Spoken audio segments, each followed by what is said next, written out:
আমি শুভদীপ নিয়ে এসেছি আপনাদের জন্য এক ভয় আর রহস্যে মোড়া অডিও গল্প। গ্রাম বাংলার প্রাচীন চৌধুরী বাড়ি।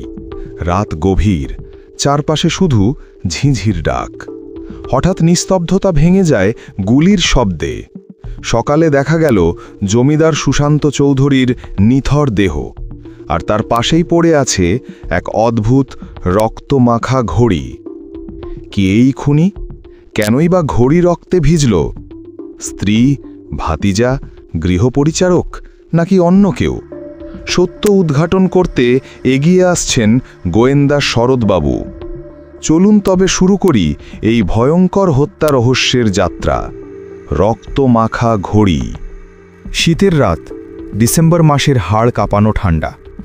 শিয়ালদহ থেকে খানিকটা দূরে জমিদার চৌধুরীদের পুরনো দোতলা বাড়িটা দাঁড়িয়ে আছে যেন এক গম্ভীর প্রহরীর মতো। চারদিকে সোঁদা গন্ধ মিশে আছে কুয়াশার সাথে। দূরে কুকুরের হুঁস শব্দ শোনা যায়। গ্রামের দিকে এমন রাত যেন অদ্ভুত নীরবতা নিয়ে আসে, যেখানে প্রতিটি শব্দের প্রতিধ্বনি কানে বাজে। চৌধুরী বাড়ির দোতলার বড় ঘরটায় আলো জ্বলছে। জমিদার পুত্র সুশান্ত চৌধুরী সেদিন নিজের ঘরে একা বসেছিলেন। তিনি সিগারেট টানছিলেন। পাশে রাখা ছিল আধ খাওয়া হুইস্কির গ্লাস। ঘরের কোণে দাঁড়ানো ছিল পুরনো দাদুর আমলের বড় ঘড়ি, যার টিকটিক শব্দ এই নীরব রাতকে আরও ভারী করে তুলছিল। সুশান্ত একসময় নামী বংশের ছেলে হলেও আজকের দিনে তিনি ছিলেন বিরক্তিকর চরিত্রের অধিকারী। ব্যবসা করতেন, কিন্তু সর্বত্র দেনা পাওনা নিয়ে অশান্তি। স্ত্রীর সঙ্গে সম্পর্কের অবনতি বহুদিনের। চাকর ভাকবদের সঙ্গেও ব্যবহার খারাপ। লোকজন বলতো সুশান্তের হাসি নেই, কেবল রাগ আর সন্দেহই আছে তার চরিত্রে। সেই রাতে হঠাৎই ঘরের ভেতর থেকে শোনা গেল একটি গুলির শব্দ। বাড়ি কেঁপে উঠল। ভানু, বাড়ির পুরনো চাকর, ভয়ে কেঁপে উঠল। সে রান্নাঘরের দিকে ছিল। দৌড়ে গিয়ে দেখল দোতলার দরজা ভেতর থেকে বন্ধ। সে কড়া নেড়ে ডাকতে লাগল, বাবু, বাবু, দরজা খোলেন। কি হলো? কোনো উত্তর এলো না, কেবল ভেতরের নীরবতা। মুহূর্তেই বাড়ির সবাই ঘুম থেকে উঠে ছুটে এলো। সুবর্ণা দেবী, সুশান্তের স্ত্রী, ভয়ে চিৎকার করতে লাগলেন। দূরসম্পর্কের আত্মীয়া মীরা সিঁড়ির মাথায় দাঁড়িয়ে কাঁপতে লাগল। অল্প পরেই আসেন আলোকনাথ, ব্যবসায়িক অংশীদার, যিনি সেদিন রাতেই বাড়িতেই ছিলেন। সবাই দাঁড়িয়ে রইল দরজার সামনে, কিন্তু ভেতর থেকে কোনো সাড়া নেই। অবশেষে দরজা ভাঙা হলো। ঘরটিতে প্রবেশ করতেই ভয়াবহ দৃশ্য চোখে পড়ল। সুশান্ত চৌধুরী খাটির পাশে মেঝেতে পড়ে আছেন। বুক রক্তে ভিজে গেছে। পাশে পড়ে আছে রিভলভার। মুখ ফ্যাকাশে, চোখ অর্ধেক খোলা। মৃত্যুর ছাপ স্পষ্ট। কিন্তু সবচেয়ে অদ্ভুত বিষয় ছিল ঘরের কোণের বড় ঘড়িটা। ঘড়ির কাঁটা ঠিক 12:45 থেমে আছে, যেন সময়ই থমকে গেছে সেই মুহূর্তে। ভানু অবাক হয়ে বলল, ঘড়ি তো কাল রাতেও চলছিল, হঠাৎ বন্ধ হলো কি করে? কেউ উত্তর দিতে পারল না। সুবর্ণা দেবী কান্নায় ভেঙে পড়লেন। তিনি বললেন, আমার স্বামীকে কে মারল? কে এই অভিশাপ নামালো আমাদের ঘরে? আলোকনাথ চুপচাপ দাঁড়িয়ে রইলেন, চোখে কেমন একটা অদ্ভুত আতঙ্ক। মীরা, তরুণীটি, ভয়ে ঠোঁট কামড়ে শুধু তাকিয়ে রইল মৃতদেহের দিকে। তখনই পাশের টেবিলে নজর গেল ভানুর। সেখানে পড়ে আছে আধ খাওয়া হুইস্কির গ্লাস, কিন্তু গ্লাসটা উল্টে আছে। চারপাশে ছড়িয়ে পড়েছে পানীয়, আর মৃত সুশান্তের হাত শক্ত করে আঁকড়ে ধরে আছে একটা ছেঁড়া কাপড়ের টুকরো। এই দৃশ্য দেখে সকলে স্তম্ভিত। কে হতে পারে খুনি? বাইরে থেকে তো কেউ ঢুকতে পারেনি, সব দরজা জানলা ভেতর থেকে আটকানো ছিল। সেই রাতেই খবর গেল থানায়। পুলিশ এলো, আর খবরটা ছড়িয়ে পড়তেই সকালে কলকাতা থেকে এলেন এক বিশেষ মানুষ, গোয়েন্দা শরৎ বন্দ্যোপাধ্যায়। শান্ত, ধীর স্থির, কাগজপত্রে অনেক পড়াশোনা করা এই মানুষটির নাম বহুবার শুনেছিলাম আমি, অজিত মুখার্জি। আমি সাংবাদিক হিসেবে খবর কভার করতে এসেছিলাম। শরৎবাবুর সঙ্গে আগে আলাপ ছিল। তিনি আসতেই ঘরটা এমনভাবে দাঁড়ালেন যেন প্রত্যেকটা জিনিস কথা বলছে তার কাছে। তিনি একবার মৃতদেহের দিকে তাকালেন, তারপর ঘড়ির দিকে। ঠান্ডা গলায় বললেন, খুনি খুব চতুর, কিন্তু একটা কথা সে ভুলে গেছে, সময়কে কখনো প্রতারণা করা যায় না। আমার বুক ক্যাপে উঠল। এটাই তো প্রথম সূত্র। এই রক্তমাখা ঘড়ি রহস্যের চাবিকাঠি হতে চলেছে। সকালের আলোয় চৌধুরী বাড়ির পরিবেশ আরও ভারী হয়ে উঠল। রক্তের দাগ শুকিয়ে বাদামি রং ধারণ করেছে। ঘরের মধ্যে এখনও তীব্র বারুদের গন্ধ। বাইরে ভিড় জমে গেছে।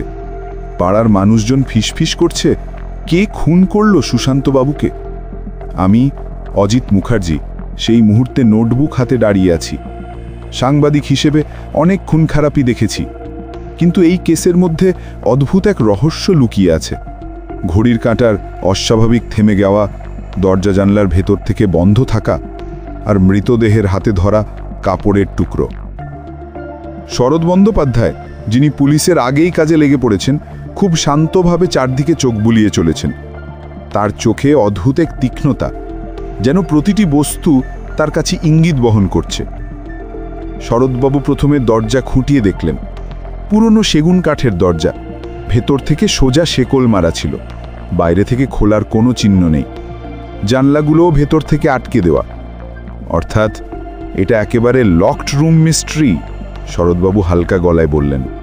আমি জিজ্ঞেস করলাম, তাহলে খুনি ভেতর থেকেই অদৃশ্য হয়েছে নাকি? তিনি মৃদু হাসলেন। খুনি কখনো অদৃশ্য হয় না অজিত, কেবল আমাদের চোখকে থাকি দেয়। তারপর তিনি ঘরের মেঝেতে খুঁটিয়ে দেখলেন। রক্ত জমাট বাঁধছে, কিন্তু রক্তের ওপর দিয়ে কারোর জুতোর দাগ নেই। এর মানে খুনের পর কেউ ভেতরে ঢোকেনি। টেবিলের উপর উল্টে থাকা হুইস্কির গ্লাস তুলে নিলেন, শুকনো গন্ধ শুকলেন। হুইস্কি খাওয়া হয়েছে, কিন্তু ঠোঁটের ছাপ অর্ধেক। মনে হচ্ছে কেউ গ্লাস ধরেছিল, কিন্তু সুশান্ত কি সেটা নিজের হাতে তুলেছিলেন? তিনি নিজেকেই প্রশ্ন করলেন। শরৎবাবু সবাইকে ডেকে বসলেন ড্রয়িং রুমে। প্রথমে এলেন সুবর্ণা দেবী, নিহত স্ত্রী। সাদা শাড়ি পরে কাঁদছিলেন, চোখ লাল। শরৎবাবু শান্তভাবে বললেন, মৃত্যুর সময় আপনি কোথায় ছিলেন? সুবর্ণা উত্তর দিলেন, কণ্ঠস্বর কাঁপছিল। আমি আলাদা ঘরে ঘুমাচ্ছিলাম, ওষুধ খেয়ে শুয়ে পড়েছিলাম, কিছু শুনিনি। কিসের ওষুধ? ঘুমের বড়ি, ডাক্তার প্রেসক্রাইব করেছিলেন। শরৎবাবু মাথা নাড়লেন, কিছু লিখে রাখলেন খাতায়। তারপর এলো আলোকনাথ, মাঝবয়সী মানুষ, চোখে মোটা ফ্রেমের চশমা। আপনি কি করছিলেন? আমি সেদিন রাতে বালিগঞ্জে এক ক্লায়েন্টের সঙ্গে মিটিংয়ে ছিলাম, বাড়ি ফিরতে দেরি হয়েছে। শরৎবাবু সরাসরি তাকালেন তার চোখে। কে প্রমাণ দেবেন আপনার উপস্থিতি ওখানে? আলোক একটু থতমত খেলেন। আসলে ক্লায়েন্ট তো বাইরে গেছেন, তবে গাড়ির চালক আছে। এরপর এলো ভানু দাস, পুরনো চাকর। কাপা গলায় বলল, আমি রান্নাঘরে ছিলাম, হঠাৎ গুলির আওয়াজ শুনি, ছুটে এসে দেখি দরজা ভেতর থেকে আটকানো, কিন্তু বাবুর ঘরের জানলার ফাঁক দিয়ে একটা ছায়া বেরিয়ে যেতে দেখেছিলাম। শরৎবাবুর চোখ চকচক করে উঠল। ছায়া? মানুষ না পশু? মানুষ বাবু, কিন্তু মুখ দেখতে পাইনি। শেষে এলো মীরা, দূর সম্পর্কের আত্মীয়া। সে ভয় পেয়ে গেছে, চোখে জল। আমি ঘুমোতে যাচ্ছিলাম, প্রায় 12টার সময় কাকুকে কারোর সঙ্গে ঝগড়া করতে শুনেছিলাম। তারপর দরজা বন্ধ হয়ে যায়। কার সঙ্গে ঝগড়া ঠিক বুঝতে পারিনি, কিন্তু কণ্ঠস্বর মহিলার মতো শোনালো। ঘর নিস্তব্ধ হয়ে গেল। সুবর্ণা দেবীর মুখে হালকা শিউড়ে ওঠার ছাপ। শরৎবাবু আবার মৃতদেহের দিকে ফিরলেন। সুশান্তের আঙুলে কোনো গয়না নেই, অথচ সবাই জানত তিনি সব সময় সোনার আংটি পরতেন। সেটা নেই, আর হাতে আঁকড়ে ধরা ছেঁড়া কাপড়ের টুকরো, স্পষ্টতই নারীদের শাড়ির আঁচল। খুনি চেয়েছিল কাপড়টা লুকোতে, কিন্তু সুশান্ত মরার আগে শেষ শক্তি দিয়ে সেটা টেনে ধরেছিলেন। একে বলে ডাইং মেসেজ। অজিত, আমি বিস্মিত হয়ে নোট লিখে রাখলাম। সবশেষে শরৎবাবু গেলেন ঘড়িটার কাছে। বিশাল দাদুর আমলের ঘড়ি। পেন্ডুলাম থেমে আছে, কাঁটা আটকে আছে ঠিক 12:45 তিনি হাতল ঘুরিয়ে একটু পরীক্ষা করলেন। এই ঘড়ি কেউ ইচ্ছে করেই থামিয়েছে, মেকানিজম নষ্ট নয়। খুনি সময়কে নিয়ে খেলা করেছে। আমি অবাক হয়ে জিজ্ঞেস করলাম, কিন্তু কেন? তিনি বললেন, কারণ খুনি চায় মৃত্যুর সময় নিয়ে বিভ্রান্তি তৈরি করতে। সত্য গোপন করতে হলে সময় বদলানো সবচেয়ে বড় অস্ত্র। শরৎবাবু সবার দিকে একবার তাকিয়ে ধীরে ধীরে বললেন, এখানে উপস্থিত প্রত্যেকেরই খুন করার কারণ থাকতে পারে, কিন্তু সত্য লুকিয়ে আছে এই ঘড়ি আর সেই কাপড়ের টুকরোর ভেতর। আমার মনে হলো এই কেসটা সহজ হবে না। লকড রুম, মিথ্যে অ্যালিবাই, হারিয়ে যাওয়া আংটি, রক্তমাখা ঘড়ি, সব মিলিয়ে এক জটিল রহস্যের সূচনা হলো মাত্র। চৌধুরী বাড়ির ড্রয়িং রুমে সকলে বসে আছে। সকালের আলো জানলা দিয়ে ঢুকলেও পরিবেশ যেন অস্বাভাবিক অন্ধকারে ঢাকা। চারজন মানুষ, সুবর্ণা, আলোক, মীরা আর ভানু, তাদের মুখে আতঙ্ক, অস্বস্তি আর লুকোনো রহস্যের ছাপ স্পষ্ট। শরৎ বন্দ্যোপাধ্যায় চুপচাপ সোফায় বসে আছেন, হাতে তার ছোট খাতা, মাঝে মাঝে কিছু লিখে নিচ্ছেন। তার নীরবতা যেন আরও ভয় ধরাচ্ছে উপস্থিত প্রত্যেকের মনে। শরৎবাবু প্রথমেই বললেন, এখন আমার প্রয়োজন প্রত্যেকের কথাবার্তা আলাদা করে শোনা, কারণ এই বাড়ির বাইরে থেকে কেউ এসে এই খুন করতে পারে না। দরজা জানলা ভেতর থেকে বন্ধ ছিল, তাই খুনি তোমাদের মধ্যে একজন। কথাটা বলতেই সবাই চমকে উঠল। সুবর্ণা দেবী আঁচল মুখে চেপে ফিসফিস করে বললেন, আমরা? কিন্তু আমি কেন আমার স্বামীকে মারব? শরৎবাবু ঠান্ডা স্বরে বললেন, কারণটা আপনি জানেন, আমি খুঁজে বের করব। তিনি প্রথমে সুবর্ণার দিকে মন দিলেন। আপনি বলেছেন আপনি ঘুমের বড়ি খেয়ে ঘরে শুয়ে পড়েছিলেন, কিন্তু ঘুমের বড়ি খাওয়া মানুষ এত সহজে গুলির শব্দ শুনতে পায় না, অথচ আপনি প্রথমেই ছুটে এসেছিলেন। সুবর্ণার মুখ ফ্যাকাশে। তিনি উত্তর দিলেন, আমি ওষুধ খেয়েছিলাম, কিন্তু হয়তো পুরো কাজ করেনি। শরৎবাবু তার চোখের দিকে তাকালেন। আপনার স্বামীর সঙ্গে সম্পর্ক খুব একটা ভালো ছিল না, তাই তো? সুবর্ণা চোখ নামিয়ে নিলেন। হ্যাঁ, সত্যি কথা, ও ছিলেন রাগী মানুষ, প্রায় আমাকে কষ্ট দিতেন। কিন্তু তাই বলে আমি খুন করব? শরৎবাবু খাতায় নোট লিখলেন। এরপর তিনি আলোকনাথের দিকে ফিরলেন। আপনি বলেছিলেন সেদিন রাতে বালিগঞ্জে মিটিং ছিল, কিন্তু আমার লোকজন খোঁজ নিয়ে এসেছে সেই ক্লায়েন্ট সেদিন শহরের বাইরে ছিলেন। তাহলে কার সঙ্গে মিটিং করছিলেন? আলোক অপ্রস্তুত হয়ে পড়লেন, চশমা খুলে ঘাম মুছলেন। আমি মিথ্যে বলেছিলাম। আসলে আমি সেদিন রাতে এখানে বাড়ির কাছেই ছিলাম, কিছু ব্যক্তিগত কাজে বেরিয়েছিলাম, কিন্তু খুনের সঙ্গে আমার কোনো সম্পর্ক নেই। শরৎবাবু কড়া চোখে বললেন, আপনি মিথ্যে বললেন কেন? যদি নির্দোষ হন তবে ভয় কিসের? আলোক চুপ করে গেলেন, তার ঠোঁট কাঁপছিল। তারপর এলো ভানুর পালা। তুমি বলেছিলে জানলার ফাঁক দিয়ে একটা ছায়া বেরিয়ে যেতে দেখেছ, সেটা কেমন ছিল? বড় একটা ছায়া বাবু, মনে হলো লম্বা মানুষ, কিন্তু মুখ দেখতে পাইনি। তুমি কি নিশ্চিত যে সেটা মানুষ ছিল আর আলো ছায়ার খেলা নয়? ভানু গলা চেপে বলল, আমি নিশ্চিত বাবু, আমি ভুল দেখিনি। শরৎবাবু ভ্রুকুচকালেন। জানলার ফাঁক এতটাই সরু যে একজন মানুষ ওখান দিয়ে বেরোতে পারবে না। অর্থাৎ হয় তুমি ভুল দেখেছ, নয়তো ইচ্ছে করে ভুল বলছো। ভানু কাঁপতে লাগল। আমি মিথ্যে বলিনি বাবু। শেষে শরৎবাবু মীরার দিকে ফিরলেন। মেয়েটা অল্প বয়সী, চেহারায় সরলতা আছে, কিন্তু চোখে ভয়ের ছাপ। তুমি বলেছিলে রাত 12টার সময় সুশান্তকে কারোর সঙ্গে ঝগড়া করতে শুনেছ। কার কণ্ঠস্বর ছিল সেটা? আমি নিশ্চিত নই, কিন্তু মহিলার মতো শোনালো, যেন খুব রাগ করে তর্ক করছিলেন। শরৎবাবু মাথা নাড়লেন। তুমি কি লুকোচ্ছ মীরা? সত্যিটা বলো। মীরা কেঁদে ফেলল। আমি কিছুদিন ধরে দেখছিলাম কাকিমা আর কাকুর মধ্যে ভয়ঙ্কর ঝগড়া চলছে। কাকু নাকি তার নামে আর একজন মহিলাকে এনেছিলেন কলকাতা থেকে, সেই নিয়েই ঝামেলা। আমি ভয় পেয়েছিলাম, তাই কাউকে কিছু বলিনি। সুবর্ণা দেবী হঠাৎ দাঁড়িয়ে উঠলেন। এটা মিথ্যে, সব মিথ্যে। কিন্তু তার চোখের রাগে সত্যিটা যেন নিজে থেকেই ফাঁস হয়ে গেল। সবাই চুপ। ঘরের বাতাস ভারী হয়ে উঠেছে। শরৎবাবু জানলার দিকে তাকিয়ে ধীরস্থরে বললেন, অজিত, এই কেসটায় প্রতিটি চরিত্রই সন্দেহজনক, কিন্তু একজনের চেহারায় আমি ইতিমধ্যেই অপরাধের ছাপ পড়তে দেখেছি। শুধু প্রমাণটা হাতে আসা বাকি। আমার বুক কেঁপে উঠল।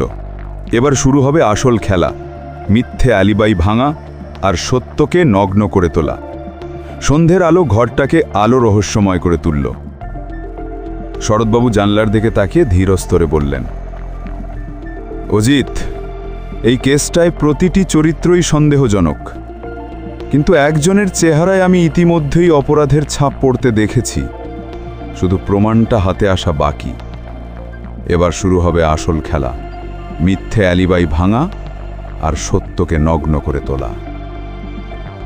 সুশান্ত চৌধুরীর মৃত্যুর পর 3 দিন কেটে গেছে, কিন্তু জমিদার বাড়ির অন্দরে এখনও যেন অদ্ভুত নিস্তব্ধতা বিরাজ করছে। চৌধুরী বাড়ির লম্বা করিডোর, খোলা বারান্দা, বড় ঘড়ির ঘণ্টা বাজা, সব কিছুতেই একরকম অস্বস্তি মিশে আছে। প্রতিদিন সন্ধে নামতেই পুরো বাড়ি জুড়ে এক অজানা ভয় গ্রাস করে সবার মনে। শরৎবাবু সেই ভয়কে প্রশ্রয় দেন না। তিনি জানেন খুনিরা মানুষের মন নিয়ে খেলা করে, ভয় ছড়ানো তাদের এক অস্ত্র। অজিত সেদিন সকালেই লিখলেন, শরৎবাবুর মুখে এখনও সেই দৃঢ়তা যা প্রথম দিন দেখেছিলাম, তবে তার চোখে চিন্তার ভাঁজ ঘন হয়েছে। একের পর এক প্রশ্ন এসে তার যুক্তিকে পরীক্ষা করছে। কিন্তু যতই জটিল হোক, শরৎবাবু জানেন সত্যি কোথাও না কোথাও লুকিয়ে আছে। সকালবেলায় গোয়েন্দা ও অজিত ফিরে আসেন সুশান্তের শোবার ঘরে। বিছানার চাদরে এখনও রক্তের দাগ, যদিও ধোয়া হয়েছে। খাটের পায়ের পাশে মেঝেতে শুকনো লালচে ছোপ লেগে আছে। শরৎবাবু হাত গুটিয়ে বিছানার দিকে তাকালেন। দেখেছ অজিত, রক্তের দাগগুলো এখানে কোনো ঝগড়াঝাটির ইঙ্গিত দিচ্ছে না, মানে গুলি একেবারেই কাছ থেকে চালানো হয়েছে। আর তিনি হঠাৎ খাটের নিচে ঝুঁকে কিছু বের করলেন। এক টুকরো সাদা কাপড়, অর্ধেকটা লালচে দাগে ভরা। অজিত বিস্মিত, এটা তো পুলিশের নজরে আসেনি, তবে কি খুনি খাটের নিচে লুকিয়েছিল? শরৎবাবু শান্তভাবে বললেন, পুলিশ সব সময় চোখে পড়া জিনিস দেখে, কিন্তু খুনি জানে আসল প্রমাণ লুকিয়ে রাখতে হলে তা এমন জায়গায় রাখতে হবে যেখানে কেউ খোঁজ করবে না। এই কাপড় তারই নিদর্শন। তিনি কাপড়টা ভালো করে দেখলেন, সিল্কের মতো মসৃণ, তবে জায়গায় জায়গায় রক্তমাখা। কাপড়টা শাড়ির আঁচলের অংশ বলে মনে হলো। শরৎবাবু কাপড়টা হাতে নিয়ে সোজা চলে গেলেন সুবর্ণার ঘরে। সুবর্ণা তখন চুপচাপ জানলার পাশে বসেছিলেন। তার চোখ লালচে, যেন রাত ভোর কেঁদেছেন। শরৎবাবু নীরবে কাপড়টা সামনে ধরলেন। চেনেন? সুবর্ণা কাপড়ের দিকে তাকিয়েই সরে গেলেন। তার ঠোঁট কেঁপে উঠল। এটা আমার নয়। তাহলে কার? শরৎবাবু প্রশ্ন করলেন। সুবর্ণা মাথা নাড়লেন।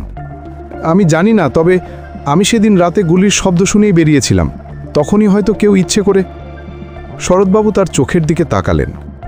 চোখ মিথ্যে বলছে না, তবে সত্যিটা অর্ধেক গোপন রাখা হয়েছে। শরৎবাবু এরপর ভানুর ঘরে গেলেন। ভানু কাগজপত্র গুছোচ্ছিলেন, মুখে অস্বস্তির ছাপ স্পষ্ট।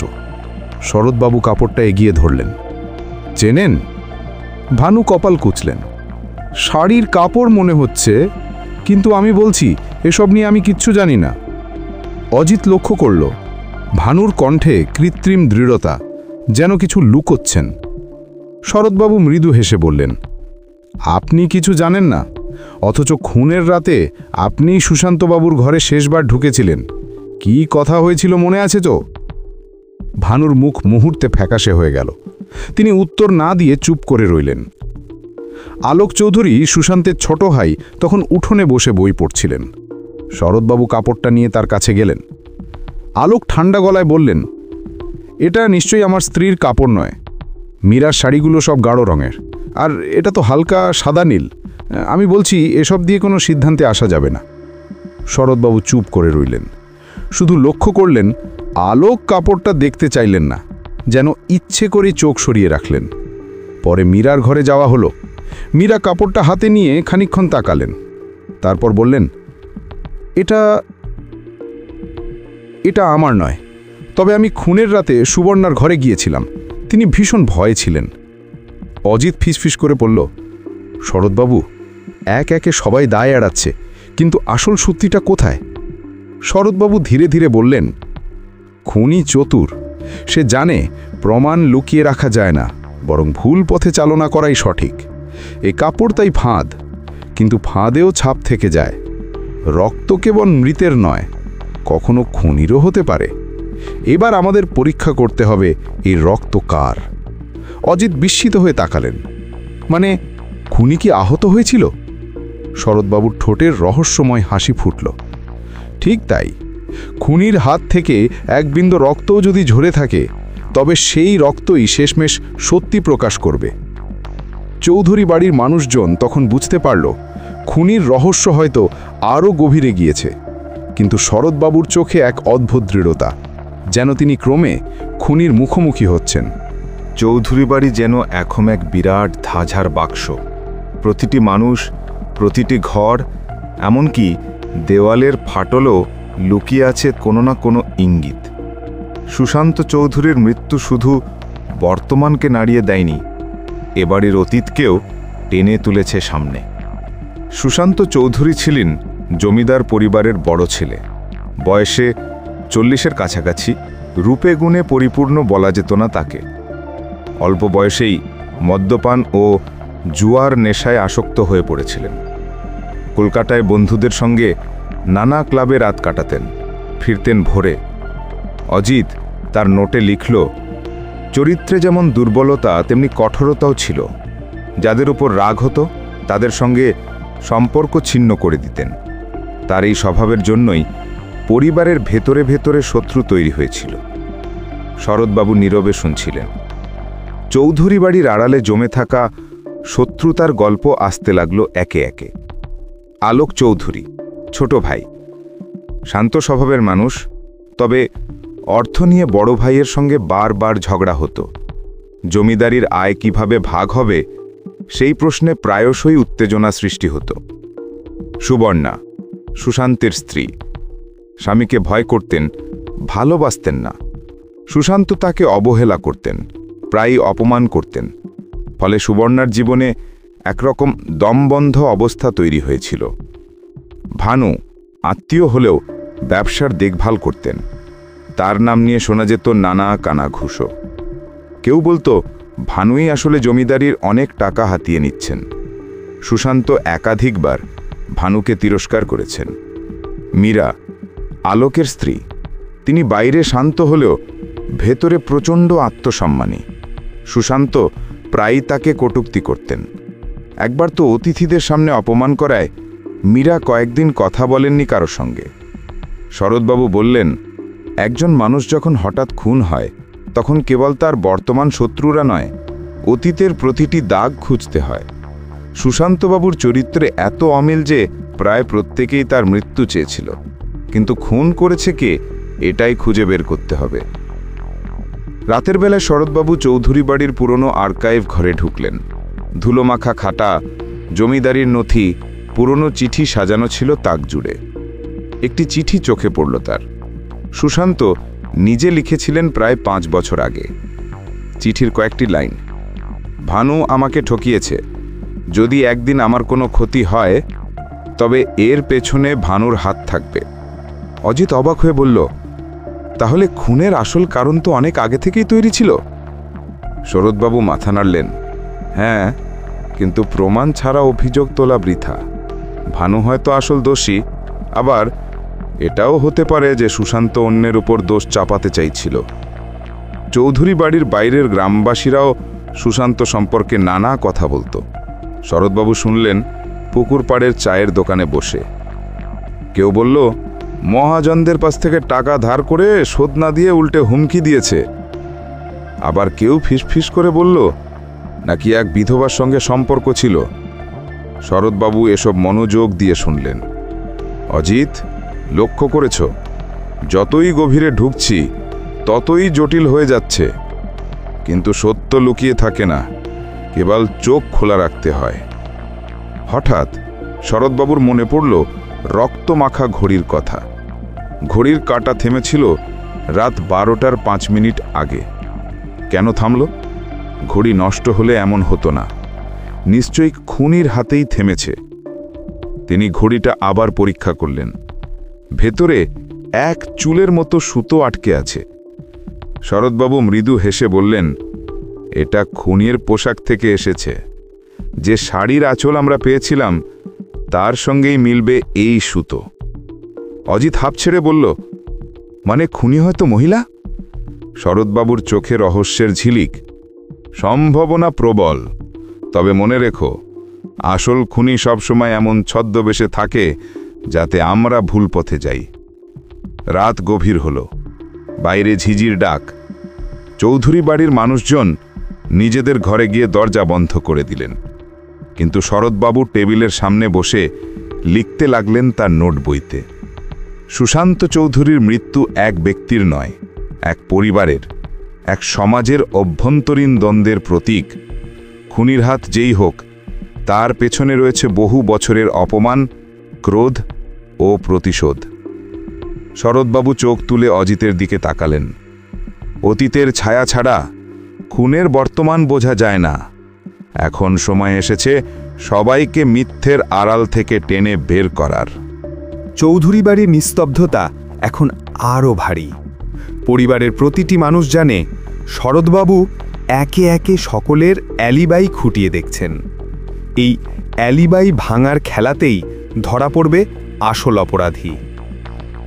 প্রথম পদক্ষেপ, সময়ের হিসাব। শরৎবাবু তার নোট খুলে অজিতকে বললেন, অজিত, খুনটা হয়েছে রাত 12টার কাছাকাছি। ঘড়ির কাঁটা থেমে আছে 5 মিনিট আগে। খুনি সেই সময় ঘরে ছিল। এখন প্রশ্ন, বাকি লোকজন তখন কোথায় ছিল? অজিত দ্রুত লিখে নিল। শরৎবাবু ডেকে পাঠালেন একে একে সবাইকে। সুবর্ণার বয়ান। সুবর্ণা চোখ নামিয়ে শান্তভাবে বললেন, আমি তখন নিজের ঘরে ছিলাম। গুলির শব্দ শুনেই দৌড়ে বেরিয়ে এসেছিলাম। শরৎবাবু তার দিকে গভীরভাবে তাকালেন। আপনার ঘর আর সুশান্তবাবুর ঘরের মাঝে কেবল এক করিডোর, কিন্তু দরজায় কেউ আপনাকে দেখেনি, তাই আপনার বয়ান নিশ্চিত নয়। সুবর্ণার মুখ লাল হয়ে উঠল। তিনি কাঁপা গলায় বললেন, আমি সত্যি ভয়ে ঘরেই ছিলাম, কিন্তু আপনি চাইলে আমাকে সন্দেহ করতে পারেন। অজিত লিখল, স্ত্রীর অ্যালিবাই দুর্বল, তবে মুখে কোনো দৃঢ়তা নেই। ভানু এসে দাঁড়ালেন। আমি তখন দোতলার ঘরে হিসাবপত্র দেখছিলাম। হঠাৎ আওয়াজ শুনেই দৌড়ে যাই, তারপর সবার সঙ্গে গিয়ে দেখি সুশান্তবাবুর লাশ। শরৎবাবু ঠান্ডা গলায় জিজ্ঞাসা করলেন, হিসাবপত্র রাত 12টায়? ভানু অস্থির হয়ে গেলেন। আমার কাজে সময় লাগে, দিনে তো অনেক ঝামেলা থাকে, তাই রাতে করি। শরৎবাবু কোনো মন্তব্য করলেন না, শুধু খাতার পাতা উল্টে রাখলেন। আলোক চৌধুরী এলেন নির্লিপ্ত চেহারায়। আমি তখন লাইব্রেরিতে বই পড়ছিলাম। বইয়ের নাম বঙ্কিমের উপন্যাস সংগ্রহ। চাইলে তাকে দেখাতে পারি। শব্দ শোনামাত্র মীরাকে নিয়ে দৌড়ে যাই। শরৎবাবু হালতা হেসে বললেন, বই অবশ্যই থাকবে, কিন্তু কেউ কি আপনাকে বই পড়তে দেখেছে? আলোক মাথা নাড়লেন। না, সবাই তো নিজেদের ঘরে ছিল। অজিত ফিসফিস করে লিখল, আলিবাই ভাঙা যায় না, তবে প্রমাণও নেই। মীরা সরলভাবে বললেন, আমি তখন নিজের ঘরে শুয়েছিলাম। আওয়াজ শুনে আলোকদা আমাকে ডাকেন, তারপর একসঙ্গে যাই। শরৎবাবু তীক্ষ্ণ দৃষ্টিতে তাকালেন। মানে আপনার আলিবাই নির্ভর করছে আপনার স্বামীর কথার উপর? মীরা চুপ করে গেলেন। সবাই চলে গেলে শরৎবাবু অজিতকে বললেন, দেখছো, প্রত্যেকেই একই ফাঁদে আটকেছে। কেউই নিজের কথা প্রমাণ করতে পারছে না। এর মানে এই নয় যে সবাই খুনি, বরং খুনি জানে অন্যদের বয়ান এত দুর্বল যে তার নিজের কথাও বিশ্বাসযোগ্য হয়ে যাবে।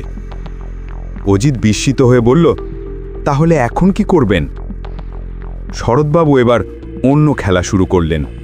তিনি প্রত্যেককে আলাদা আলাদা ডেকে বললেন, আমার হাতে নতুন প্রমাণ এসেছে। রক্তমাখা কাপড়ের সঙ্গে মেল পাওয়া গেছে। এটা ছিল শরৎবাবুর ছলচাতুরি। তিনি ইচ্ছে করে মিথ্যা বললেন খুনির প্রতিক্রিয়া দেখার জন্য। সুবর্ণা কেঁপে উঠলেন, মুখ ঢেকে ফেললেন। ভানুর হাত ঘেমে উঠল। আলোক মুখ ঘুরিয়ে নিলেন, যেন ভয় পেয়েছেন। কেবল মীরা একেবারে নির্লিপ্ত রইলেন। শরৎবাবু লক্ষ্য করলেন, এই ভয় আর নির্লিপ্ততাই বলে দিচ্ছে অনেক কিছু। রাতের বেলায় শরৎবাবু আবার গিয়ে দাঁড়ালেন সুশান্তের ঘরে। বাতাসে এখনো যেন বারুদের গন্ধ লেগে আছে। তিনি আলমারির ভেতর হাঁটাতে গিয়ে পেলেন একটি সিন্দুক। ভেতরে কয়েকটা গয়না, কিছু কাগজ আর একটি ছোট্ট খাম। খামের ভেতর লেখা, আমার মৃত্যুর জন্য দায়ী ভানু। অজিত অবাক হয়ে বলল, শরৎবাবু, তাহলে তো খুনির নাম স্পষ্ট। শরৎবাবু শান্তভাবে বললেন, না অজিত, এত সহজ হলে আমার কাজ থাকতো না। খুনি যদি সত্যি ভানু হয় তবে সে কি এত বোকা যে প্রমাণ রেখে যাবে? বরং কেউ ভানুর দিকে সন্দেহ ঘোরাতে চাইছে।